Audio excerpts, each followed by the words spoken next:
So yeah, today we're going to be talking about SIEM and SOAR integration. SIEM, however you want to pronounce it. But I'm going to go through what a SIEM is, what SOAR is, and a few other things. My name is Hassan Johnson. I am an Air Force veteran. I've been in IT security for just over a year. Been in different levels from junior security analyst, SOC analyst, and now I'm a security. Titles are funny when it comes to cybersecurity. I think it's last time I checked with HR, it's engineer or whatever, but I'm still at a somewhat mid-level at this point. I'm basically, like I mentioned, with my company, I'm hoping to get us set in place for our director and for our manager whenever they come in to get us going with our cybersecurity. That's pretty much all it is about me. I'm born and raised South Florida. Like I said, I was in the military, so I was gone for 6 years, came back in 2013, and I've been going into security ever since. Currently, I go to Nova Southeastern for my master's in cybersecurity management. Disclaimer, so essentially this is not an end-all be-all as far as my discussion when it comes to SIEM and SOAR. Every organization is different from my experience. Not everybody's SIEM. Even if you're using the same vendor, it could look different at your organization. So take my description is just a generic description. It's not, this is exactly how to look at your org or wherever you're going to. It's just a generic. What is a SIEM? And the SOAR that I'm going to be discussing, if you can't already tell, is called Venisto. And from my understanding, SOAR is fairly new, almost bleeding edge technology that is in the security industry. So I'll be going over that as well. So today I'm going to be talking about what is a SIEM, what the responsibilities of a SOC analyst are, because in our field, it's typically a SOC analyst. That's the title that's given to those who are in charge of monitoring the SIEM, which I'll discuss, but it can also be called security analyst as well. What is SOAR and how SOC analysts and engineers use SOAR, and answer any questions you guys might have. So what is SIEM? Simply stands for Security Information and Event Management. So the way organizations typically use a SIEM is to basically ingest different logs. So you have server logs, firewall logs, endpoint logs, like laptops and PCs. You're looking at those logs that those machines are spitting out, and the SIEM is set up to draw out the security logs, because as you all might know, or I'm sure most of you know, a log could be anything. You turn a computer on, there's a log. You turn the computer off, you type in your password, you log in. There's logs for everything that computers do. The SIEM is set up to draw out the security aspect of that. So if someone's going to a malicious website, the SIEM is going to look at the traffic that is outgoing. If someone is trying to break into your network, the SIEM is looking at traffic coming in. If there's potential malware on your system, the SIEM is set up to look at all of those things. So the SIEM you can set up, however you would choose for your network. And I'll put a little caveat in there for those of you who are new to security. It is good practice to try to implement this at home. Elastic, from what I know, Elastic, and there's other vendors that have free SIEMs or low-cost SIEMs that you can recreate at home and get practice with learning how they work, how to look at the logs that your internal network is spitting out. You got a question? Yeah, so SIEM is basically like an intrusion detection system? It works with an intrusion detection system. So SIEM is basically, like I mentioned, it draws logs from different sources. So intrusion detection systems, intrusion prevention systems, firewalls, servers, computers, like all these different devices are spitting out information. And an IDS and an IPS are of particular importance to a SIEM because they are designed to give security, like information, what is happening from a security standpoint within your network. And I put in here rule set because the way that the SIEM, again, the disclaimer I mentioned, the SIEM that we use at my organization, my past organization, the way it works is that there's basically rules. Just imagine a long list of rules that this SIEM is set to watch for, and if anything breaks those rules, the SIEM is going to alert you on that. So say if you have a rule saying, do alert me if someone is going to this malicious website. And if that rule is broken, the SIEM will alert you to someone going. Like it can be one machine, it can be many machines. You could have a potential botnet on your hands. You don't know until you triage and research into that incident, which I'll speak on briefly here. Another thing I want to make note as well is this is more of a high level talk. I'm not going to get really into the nitty-gritty of how it all works because we'll be here all day, but I'm just going to give a general overview of how they work. And the term listeners, again, is not specific to every organization. Some call them collectors, some call them listeners. Essentially, you have these applications or devices on your network that are programmed to send information to the SIEM. So the SIEM is an application. You have collectors, which is what my organization or my past organization called them. You have these collectors that sit on a firewall, and the collectors are shooting out the security information to the SIEM. So you have what, like I said, listeners at various parts of the organization, and you want to make sure, obviously, that you're set up correctly to prevent as much noise as possible. Because within cybersecurity, when it comes to event management and incident management, it's real easy to get caught in the weeds when it comes to all the things that are happening within your network. And the sooner you can cut down on that, and the sooner you can make sure you're pinpointing and looking into the actual events that are happening, the better. So you have your listeners or your collectors set up to give you that information that feeds into the SIEM. Yes? What machine learning protocols does SIEM use? Machine learning, I'm not too familiar with, like as far as protocols that work with with a SIEM. I'm not 100% sure. Someone else might be able to speak better to that, but I know that is a very valuable part of SIEMs going forward and SOARs that I'll be talking about, because the better you can analyze user behavior and you can kind of preemptively alert to these things that are happening, the better you can protect your organization. So if you know of this is what my network commonly does during the hours of 8 and 5, and if something happens outside of those hours, machine learning can help detect that adverse activity happening. And what I always like to say is that there's things you know, there's things you don't know, and then there's things that you don't know that you don't know. And when it comes to security event management, a SIEM is only as good as the people who created it and the people who are constantly tuning it. So there are obviously going to be times where you miss things that the SIEM can't tell you of because it doesn't even know that it needs to look for that, where threat hunting comes into play. Because the SIEM is a constantly evolving thing. Just like your network is constantly evolving, you're constantly adding routers and switches and redesigns and things of that nature, your SIEM is constantly evolving as well. So there's things you have to be aware of. Sometimes you have a false positive and you have a true positive, but sometimes the true is false and sometimes the false is true. That comes with learning and growing in your skill set to know how to dig into that stuff, to find what might be happening here that on the surface level, it looks like it's, an okay event, but when you look deeper into it, it might be something that's actually happening within your network. So that's something you always take into account. I like to simplify. SIEM is it's just a big data log collector. It's the best way of thinking it. Instead of keeping the logs on your laptops and everything, the logs all go into the SIEM.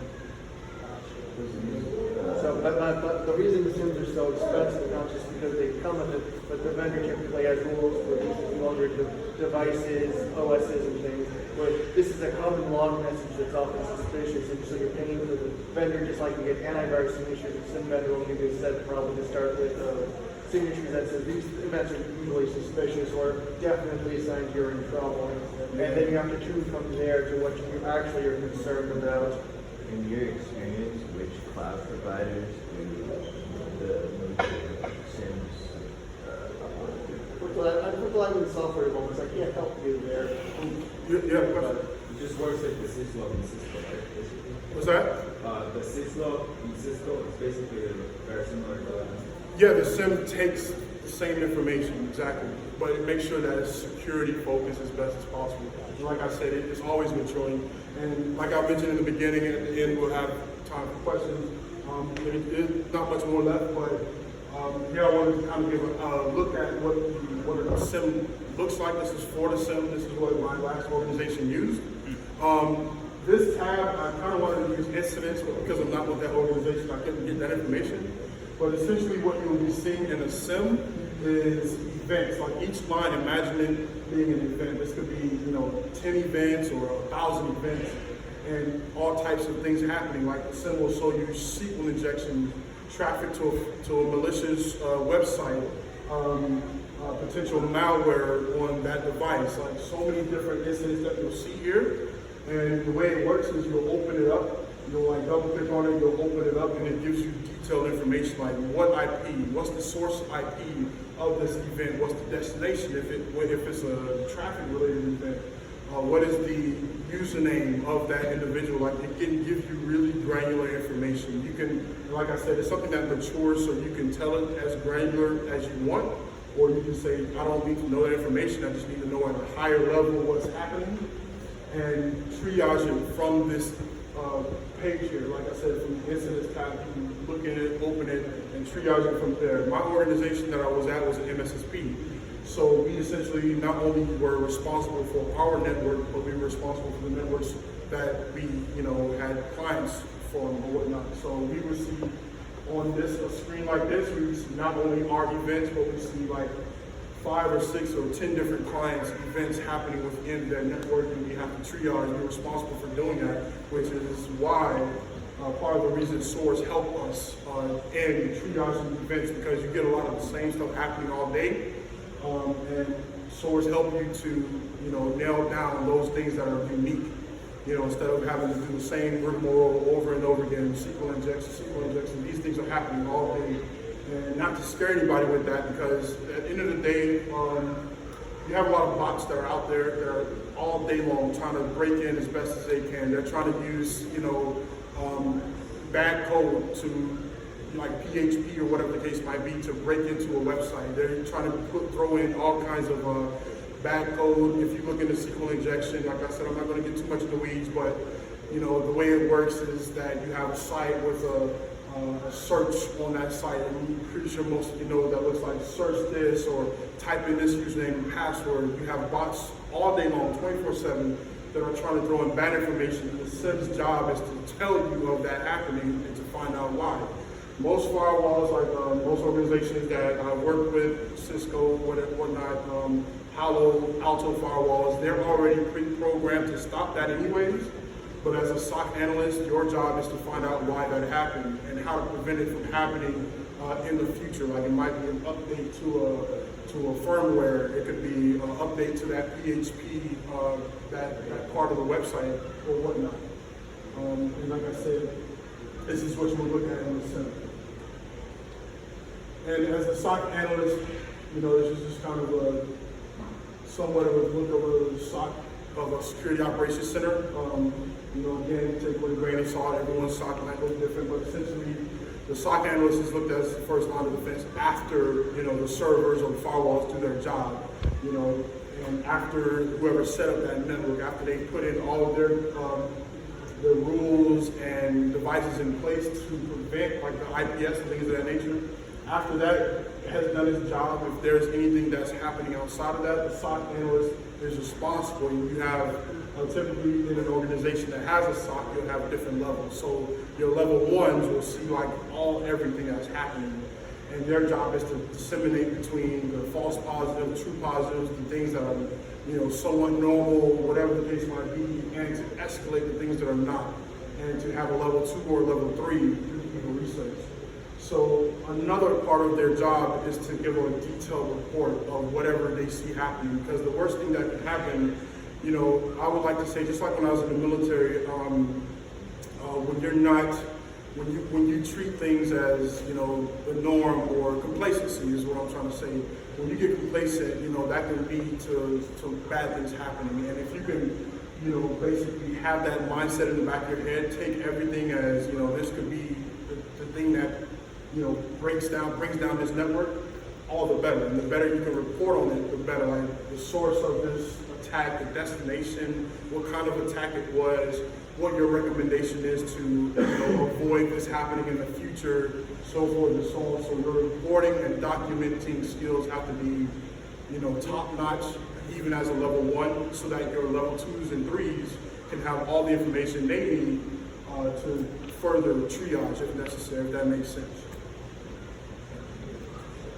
And now we get down to a SOAR. So a SOAR stands for Security, Orchestration, Automation, and Response. Simply put, again, every organization is different, but how do we automate a lot of those lower level responsibilities? Like the SOC analyst level 1, a SOAR essentially is going to replace a SOC level 1. And that's not really a bad thing for SOCs at all, because at the end of the day, it kind of motivates you to want to get better at the different arenas within cybersecurity, whether you want to be a threat hunter, blue team, red team, whatever the case might be. With the SOAR in place and with the SOAR constantly maturing, you have the ability to kind of like get into a specific role within your organization. The way the SOAR that we used at my last organization was playbooks. So if most of you guys are aware of playbooks, you have, for football, basketball, whatever playbook, you have a predetermined plan of how you're going to execute this play. So playbook, essentially, this event happens with a SIEM, like a SQL injection, potential traffic to a malicious website. I'm trying not to use vendor-specific language, but essentially you have whatever event's happening, the SOAR is designed to take that event and do something about it. The SOAR can do a report for you if it's set up to do that. The SOAR can alert your level 2, your level 3, your engineers, your clients. However you want the SOAR to perform, you can tell it down to the furthest, to the most granular detail. You can get as granular as you like with the SOAR. And it, like I said, the point of it is to take up the more responsibilities so that you can focus in on the big stuff that's happening within your organization.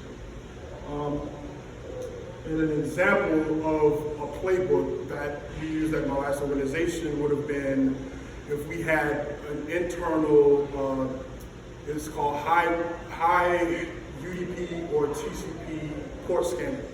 So a lot of our organizations, they would tell us they didn't really care about what's happening internally.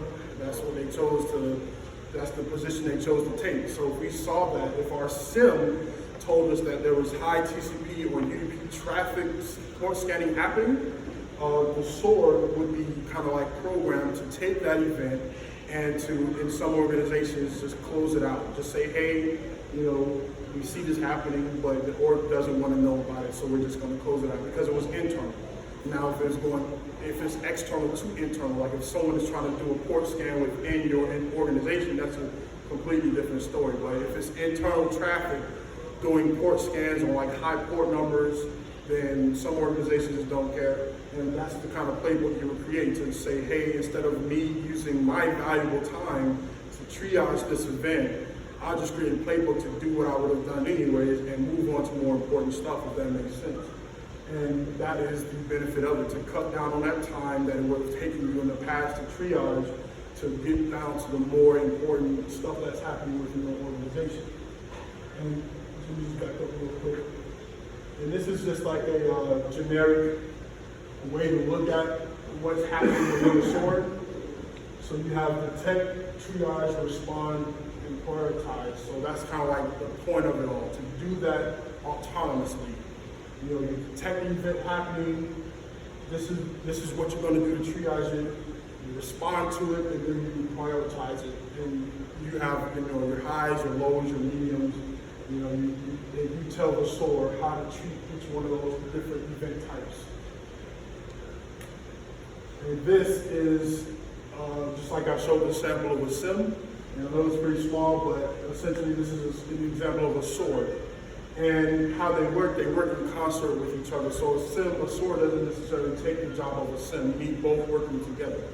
So the SOAR in this example is the Misto, like I mentioned, which was the vendor that we worked with at my last organization.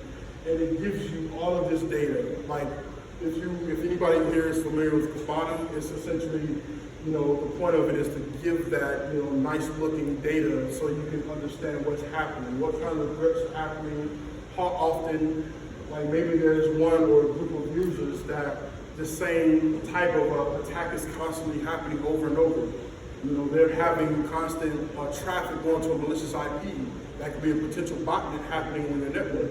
this sword is showing you all of that. These are the different, I couldn't remember, these are the different types of incidents, like the highs, the mediums, and the lows, on this screen. This is called the dashboard. But again, every sword is different, and a lot of this stuff is custom. Like you can design it however you want it to be designed. But essentially, what we would use our sword for is to create playbooks and to tell it what to do when these events happen within the SIEM. And here towards the end of my presentation, I'm just going to show you some examples of the different SIEMs and swords that are out there.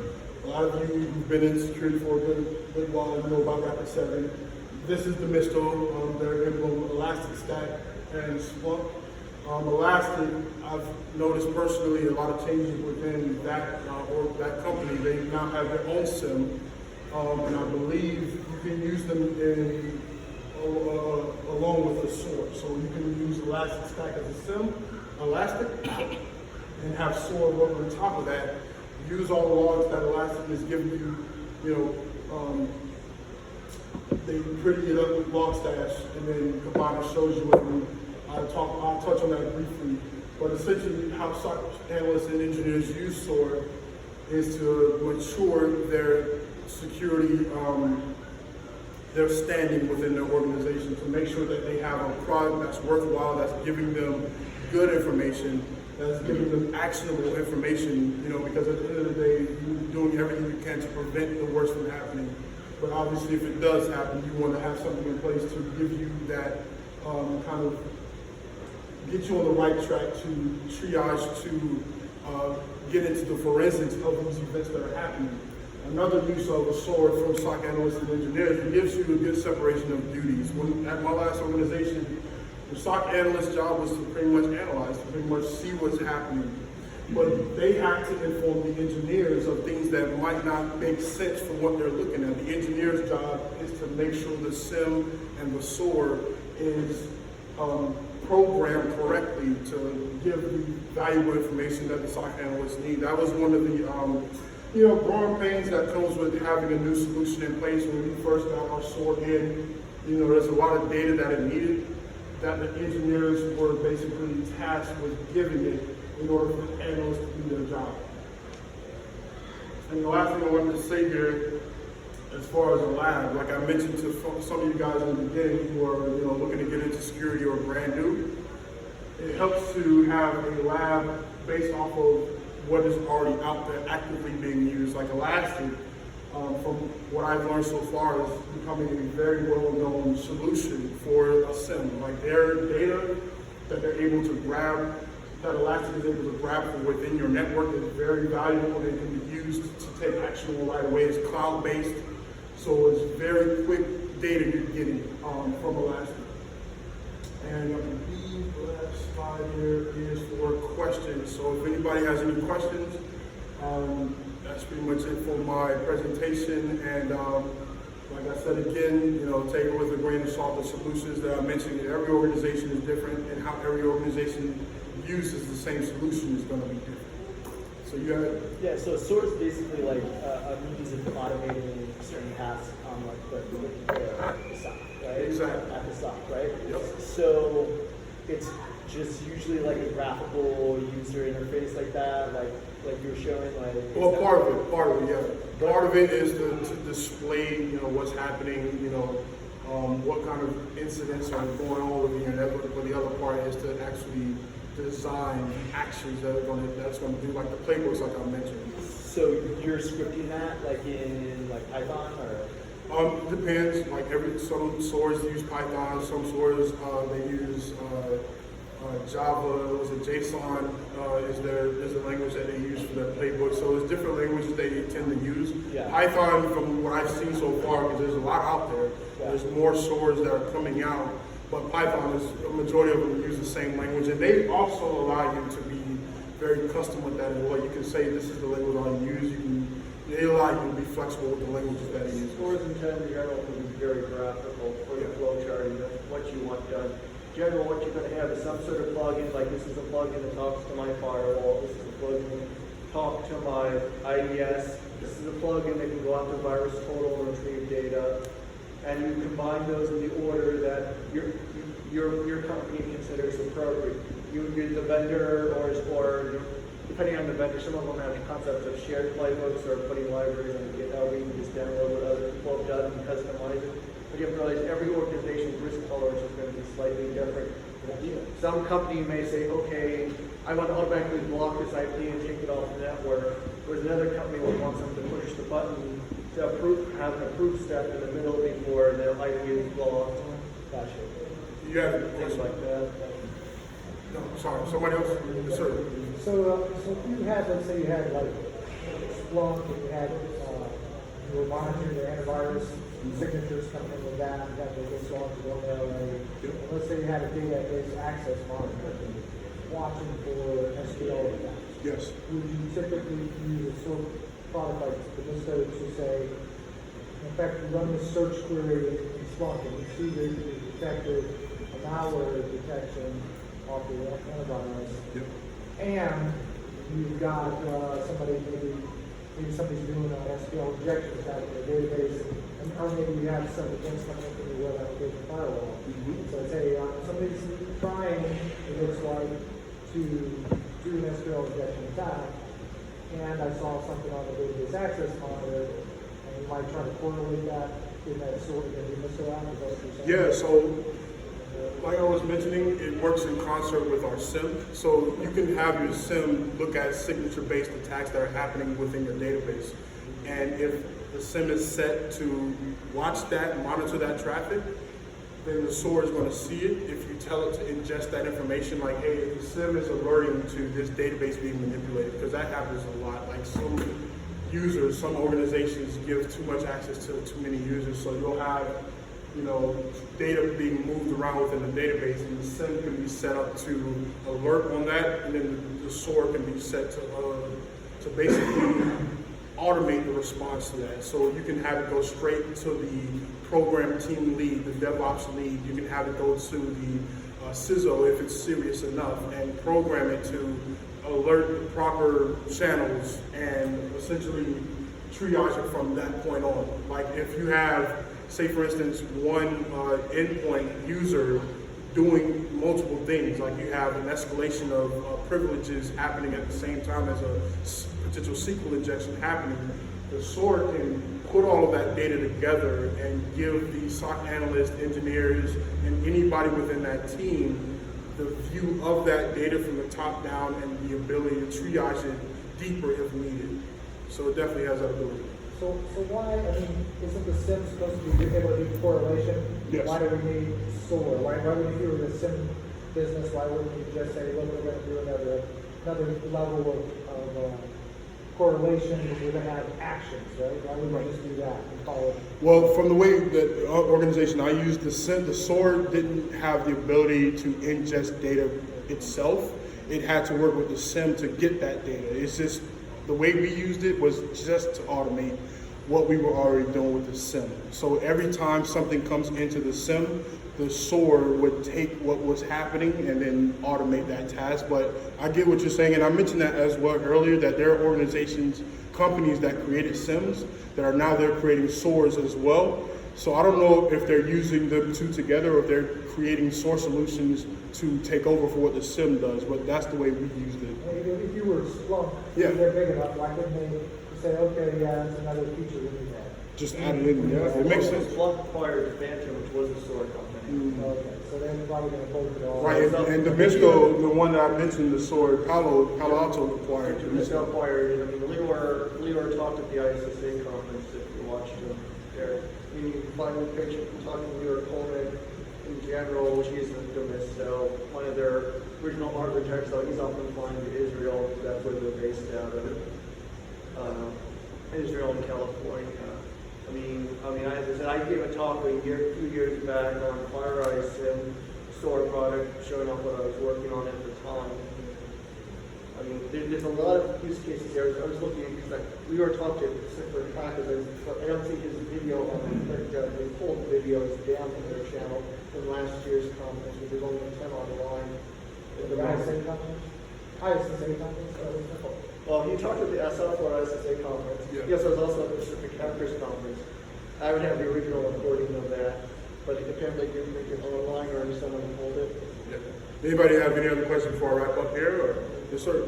Were you running your own elastic stack when you were investigating with it, and how were you scaling that? You were using log beats on all the machines that you wanted logs from, typing Logstash and Logstash Elastic, or That was actually something we were, at the time I was with the organization, they were maturing in that, because what I wanted to mention, I didn't want to get too deep into, because at my previous organization, it was brand new. Like, they were going from FortiSIEM to Elastic.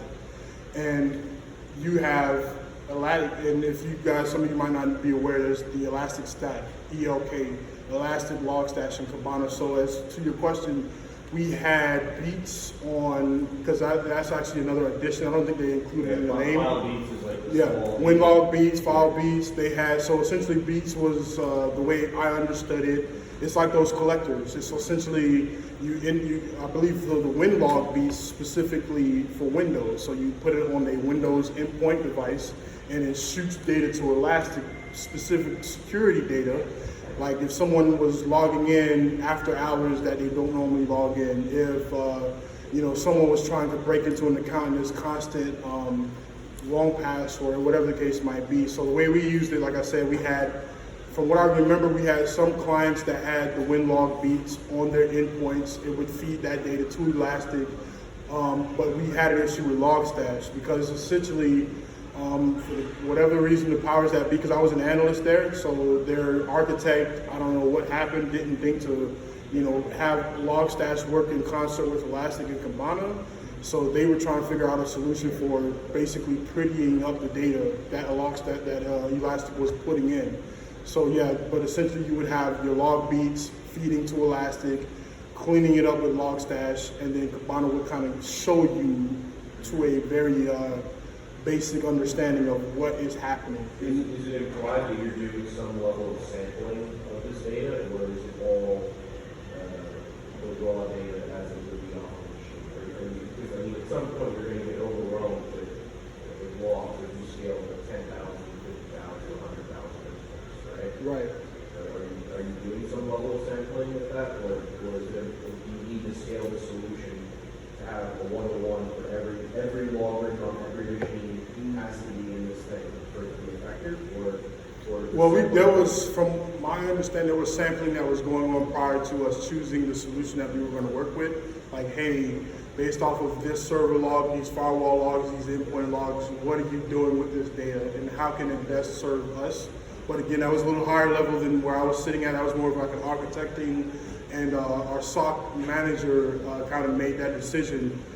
But as far as I know, a lot of these organizations and products were kind of like preset, so to speak, to talk to Cisco, what is it called, the Cisco ASAs, or to talk to the Palo Alto firewalls. They're kind of like preset to do that, so they already knew what data to pull from within that organization and what data was the best use of that data to present to the SOC analysts. And if anyone wants to speak to that, you can. Yes, sir. Well, typically a SIEM has the capability to aggregate data. So if they Yeah. see whatever, you're getting 10,000 events from the firewall, looks very similar. Typically they can do that, which it sounds like the SOAR is kind of like, it takes advantage of the SIEM's capability to collect the data, or we have that connected for each particular Cisco or whatever the data source is, aggregate and normalize that data. And then looks like what the SOAR is doing, says, okay, if you got that, Yep. I want to orchestrate what the analyst would normally do. Like they say, oh, I've got this, maybe I want to go out here and query Active Directory and see what that user really is, where they are, what machine they're really on, Yep. and then say, okay, now I'm going to do something about it. And one other thing you just reminded me as summarizing well. those events are you using timestamps? Sometimes the timestamp is important to the event. Well, yes, no, that's kind of a prerequisite, I would say, for